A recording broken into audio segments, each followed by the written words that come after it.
Irmã Penha Carpanedo está aqui conosco e ela, gente, ela tem uma história toda envolvida com a liturgia. Irmã, que alegria recebê-la, bem-vinda, viu? Obrigada. Tudo alegria jóia? Minha também, obrigada pelo convite. Que bom. Agora me conta, a irmã é discípula do Divino Mestre, essa é a sua família religiosa. Isso. Que carisma que inspira aí as discípulas, irmã Penha? Então, a gente está muito ligada com esse trabalho da catequese litúrgica, da animação litúrgica, da formação dos diversos ministérios dentro da liturgia, principalmente, né? Então, assim, a senhora já escolheu uma família religiosa e já se preparou ainda mais para viver o próprio carisma dela. Isso. Ou seja, isso. fomentar o amor do povo de Deus às questões relacionadas com a celebração da fé. O que é liturgia, irmã? Olha que palavra, tem muita gente que às vezes pode ser que não entenda. Como é que eu posso? É uma palavra que tem muitas outras semelhantes. A gente conhece metalurgia, cirurgia. Então é uma palavra que vem da língua grega. Liturgia. Urgia é ação. E lit está ligada a povo. Então a ação do povo. Então a nossa vida é cheia de ações. Agora a igreja elege algumas ações significativas para significar as nossas ações no cotidiano. Então a liturgia, no fundo, é uma ação que ressignifica as nossas ações a partir de Jesus, a partir do mistério do Cristo.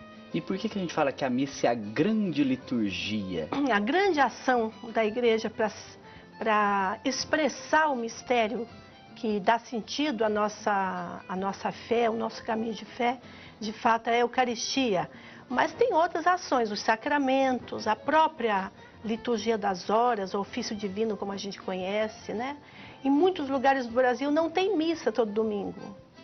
Eu conheci comunidade no Amazonas que tem missa a cada 2 meses, cada 2 anos às vezes.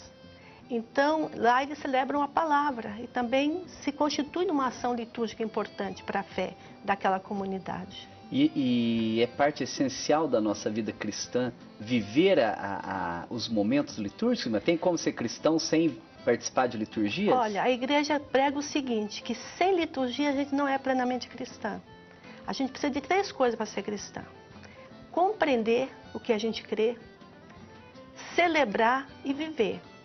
Então a gente se fala da palavra, da liturgia e da ética, do compromisso, da vivência cristã, no dia a dia, nas coisas que a gente faz cada dia.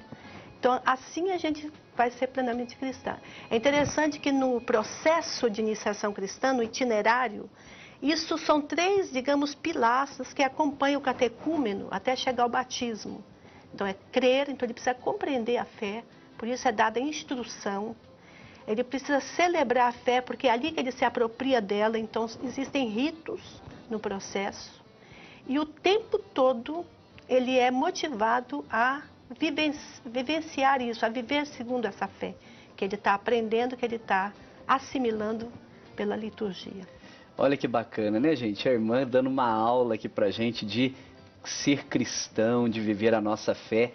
Primeiro a gente já conhece a fé que a gente quer professar. Depois a gente celebra essa fé, né? Por meio das liturgias e da liturgia que é a missa, a Eucaristia. E depois a gente parte para viver, para ação concreta, para sair de nós mesmos ao encontro do outro. E toda a liturgia... Fala, irmã. Assim, por que a liturgia é importante? Porque ela se faz mediante símbolos. São palavras simbólicas, são gestos simbólicos. E pelo símbolo, a gente se apropria melhor das coisas. É como a música.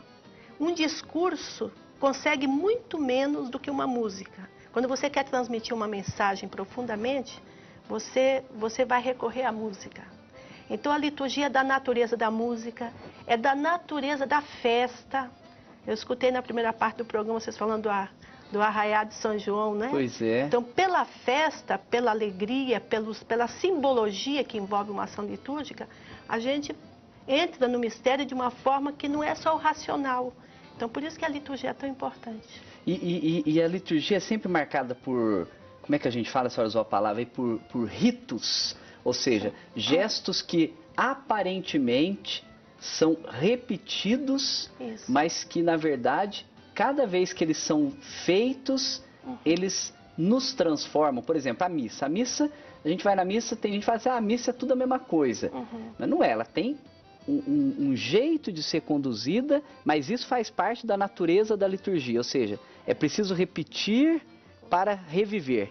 Digamos assim, que liturgia é feita de palavras, gestos, e isso, repetidamente, se constitui em rito. O rito, ele guarda uma memória.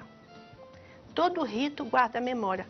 Sempre ligado ao Cristo, porque a grande referência, o grande evento que está na raiz da nossa fé é o Cristo, o Verbo encarnado, crucificado, Toda a liturgia faz referência a Jesus sempre. Cristo. Cada vez em aspectos diferentes, mas a raiz é sempre isso.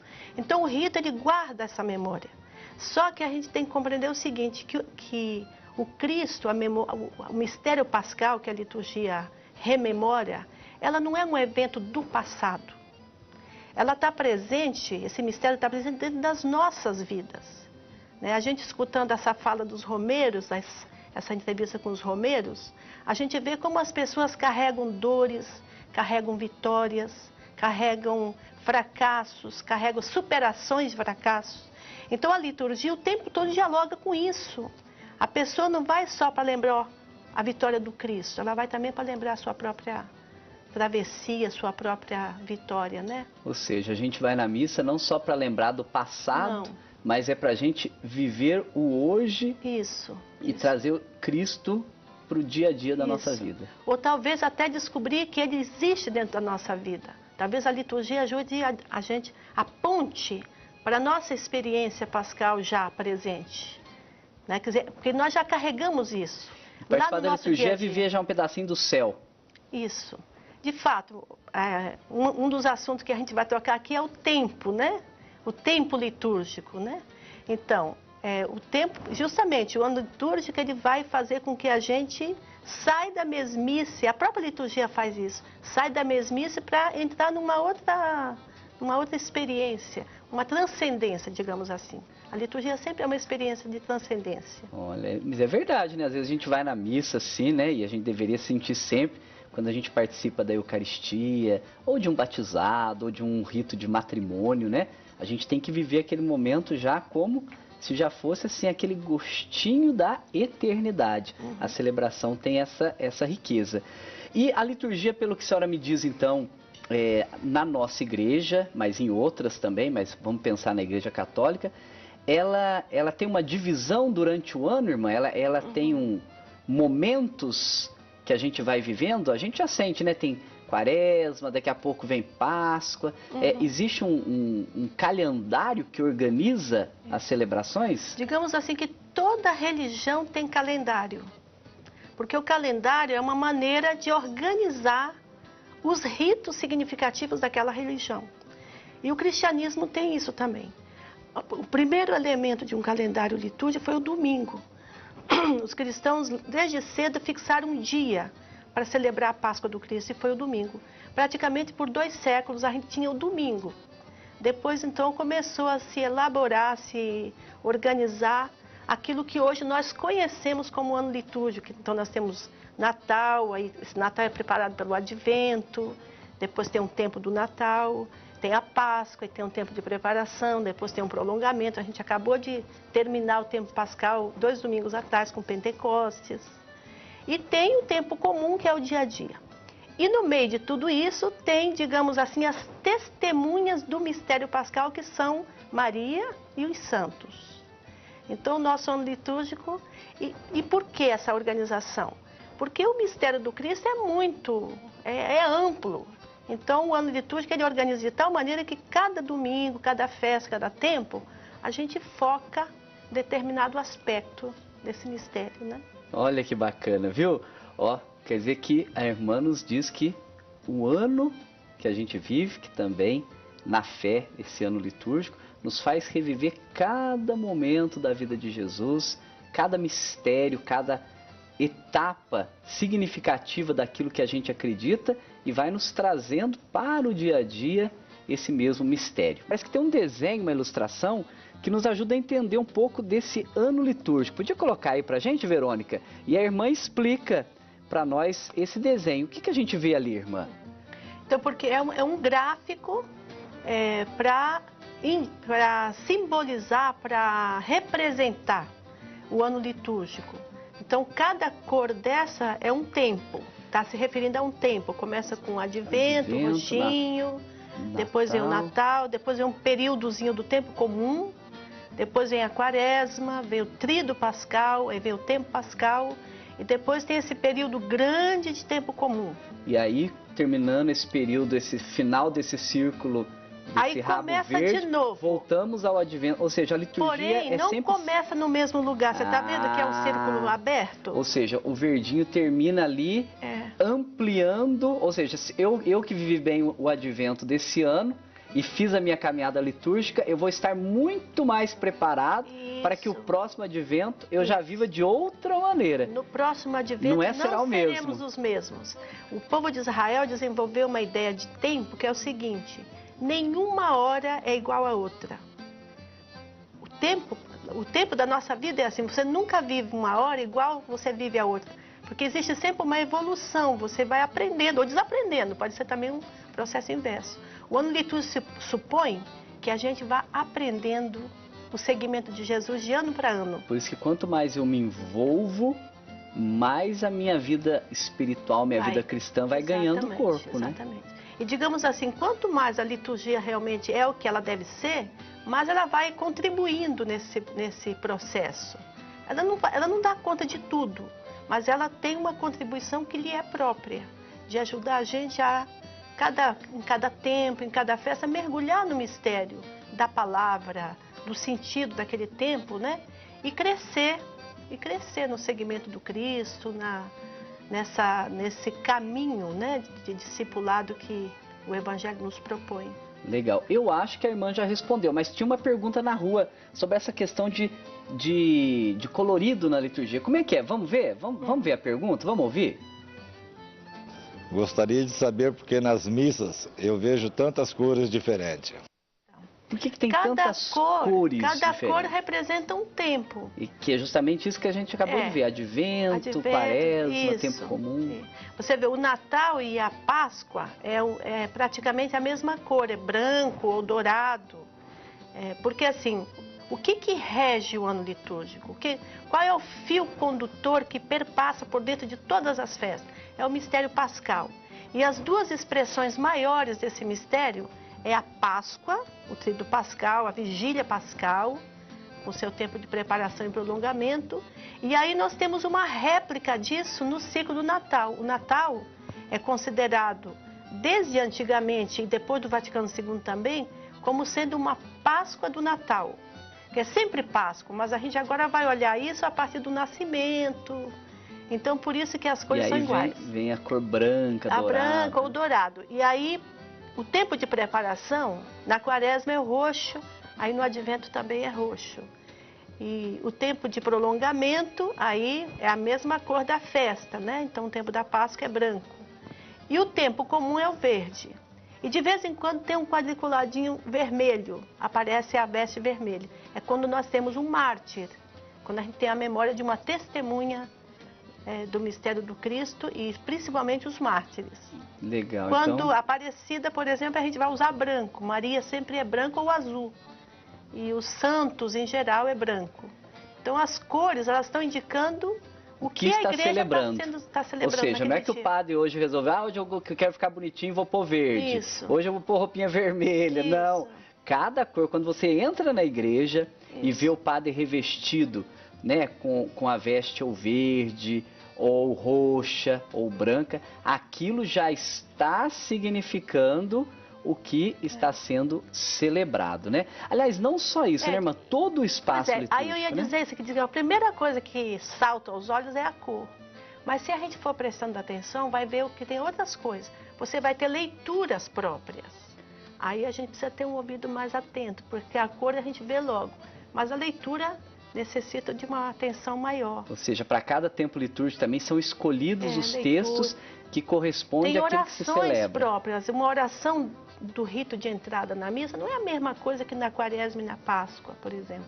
Então tem orações diferentes, tem preces diferentes. Tá vendo? Então isso exige de quem está participando uma atenção né? Porque a cor, você bate o olho e você vê, mas tem outras coisas que você precisa estar mais atento para perceber, né? Eu acho que tem uma pergunta que pode ajudar a completar essa ideia também, Sim. uma dúvida de um telespectador. Vamos ver? Olha que bacana. Eu acho o altar tão simples com aquela toalha em cima. Não posso enfeitar mais para ficar mais bonito? Olha só, hein? Só põe uma toalhinha branca no altar. Aqui em Aparecida, por exemplo, o altar só uma toalha branca. Não pode colocar mais coisa lá? Uma flor, vela. Por que a gente não quer sobrecarregar? Porque o importante é o altar, não é a toalha. O importante é o altar em si. Você sabe que existe um rito na igreja que consagra o altar. Ele permanece aí para sempre como um sinal da centralidade do Cristo na fé da igreja. O próprio altar é o símbolo do Cristo que está no centro. Aqui em Aparecida é fenomenal, porque aquela cruz vazada por cima, aquela cúpula, né, que está em cima do altar, aí tem uma centralidade. O santuário é dedicado à Aparecida, mas o centro é o Cristo. E Maria só faz sentido a partir disso. Então, por isso que a gente não cobre, porque é o altar que interessa. Ou seja, não pode esconder o que é o centro. Por isso que se cuida, por exemplo, existem orientações, inclusive, na igreja, para que o altar seja de matéria nobre, consistente, que não seja feito de qualquer jeito, né? Então, a gente capricha. Aí, se você cobre tudo, aí perde a graça, né? Tá vendo aí, ó? Aprendendo. Você que aí tem o seu altar, ou às vezes cuida, né, de uma igreja, de uma capela, que é coordenador de liturgia, coisa simples. O altar precisa ser visto, né? Não pode estar... Ele não é uma mesa para encher de coisa, que nem a minha aqui, né? A minha, por exemplo, tem de tudo aqui em cima, mas que não é um altar. No altar é para o Cristo. Agora, há um outro pequeno objeto, irmão? Só um pouquinho da questão do altar. Quando você pensa na toalha, que diz que é uma toalhinha simples, mas você vai fazer uma escolha de um bom tecido, você não vai pôr qualquer... Como se estivesse, inclusive, vestindo Cristo com uma dignidade. Você não vai pôr uma coisa de plástico em cima, você vai pôr um tecido bonito, mesmo que seja simples, e que você priorize a visibilidade do altar, mas essa toalha, ela é nobre, a gente vai ter um cuidado na escolha do tecido e da maneira como a gente vai colocar. Que bacana, já que a gente falou do altar, parece que dá pra gente dar uma olhadinha no altar do santuário. Olha lá, irmã, a gente vê ali então, tem um altar de fato só com uma toalhinha branca, não está escondendo o altar. Mas só temos ali, ó, temos algumas velas, tem algumas mesas. Você vê o artista que pensou, o Cláudio, acho que foi Cláudio Pastro, né? Ele não colocou vela sobre o altar. Ele colocou os candelabros ao lado. Redor. Mas tudo isso está honrando o altar, né? E aí esses candelabros, eles ficam meio que entre o altar e o ambão, porque o ambão também tem uma importância. O ambão é onde lê a palavra, irmã, é isso? Onde faz as leituras, que é aquela mesa menor no canto onde o leitor faz as leituras. Isso é importante também, é um lugar específico. O Concílio diz o seguinte, que é o único ato de culto, a palavra e a Eucaristia. Então, existe uma simetria entre o altar, por isso até o material deve ser o mesmo e a dignidade a mesma, porque a palavra também é sacramento do Cristo, assim como a Eucaristia é sacramento. Então, aí esses candelabros eles fazem meio que uma simetria entre o altar e a palavra. Irmã, eu queria conversar de liturgia com a senhora o dia inteiro, para a gente aprender. Mas o tempo acabou, né? Vamos aprender de pouquinho. Eu quero deixar aqui já aberto um convite para a senhora voltar aqui para nos ajudar. Quero agradecer aí às discípulas do Divino Mestre, que tem um trabalho bonito com liturgia, formação com o povo. Agora mesmo estou dizendo aqui, ó, a Luciana Ferreira dizendo: padre, acho que a irmã Penha vai nos dar uma formação no Mosteiro da Transfiguração em Mogi das Cruzes. Estamos na expectativa dela aceitar. Nossa, nem sabia. Tem aqui também a Kívia Guimarães dizendo que aprendeu muito. A Kelinha Fonseca perguntando também a divisão do ano litúrgico nos anos A, B, C. Olha, tem muita pergunta. A gente não consegue responder tudo, irmã, mas eu vou deixar aberto o convite para a senhora nos ajudar. Prometo continuar a conversa em outro momento. Gotas de liturgia, vamos colocando assim, que a gente aprende um pouquinho. Hoje a gente acabou falando do ano litúrgico, acabou frisando a importância do altar, que nem estava muito no nosso programa, mas eu aprendi com a senhora muita coisa. Agradeço muito e um abraço para as co-irmãs lá, que fazem esse trabalho tão bonito de valorização da nossa liturgia. Deus lhe pague. A senhora quer mandar um abraço para alguém? Para todas as pessoas que estão ouvindo, tanta gente que eu estou ligada por causa justamente desse trabalho na liturgia, a minha família que talvez nesse momento esteja me ouvindo, viu? Muito bem, a irmã do Espírito Santo, lá de Nova Venécia. Dá um abraço para o Espírito Santo, Nova Venécia, Diocese São Mateus, né, que é a diocese, Colatina, Vitória, Cachoeiro do Itapemirim, Baixo Guandu, Fundão, ó, aquele mundo de cidade, de povo de Deus amado lá. Deus lhe pague, irmã. Então, tá obrigado, bom. viu? Obrigado você. Nós vamos pro nosso intervalo, gente. Já já a gente volta, porque tem mais novidade aqui, tem coisa boa ainda no programa. Pode ficar por aí.